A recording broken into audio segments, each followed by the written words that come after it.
Action.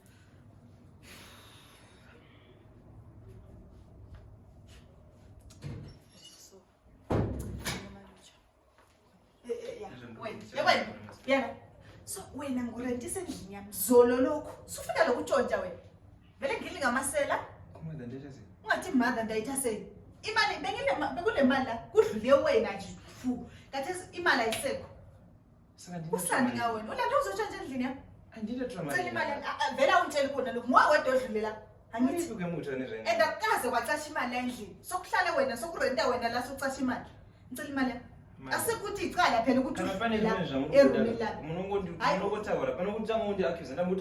exactly lawe futhi nxa ubona ngathi kuyakuhlupha endlini yamathi nxa uzoyenza ubusela bakho la vela ngeke ngicinisela mina funa wena kube kancane wena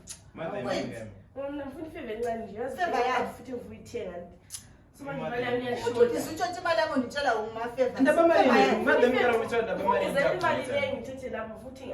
imali oyithethe ma imali $10. hey Pwe.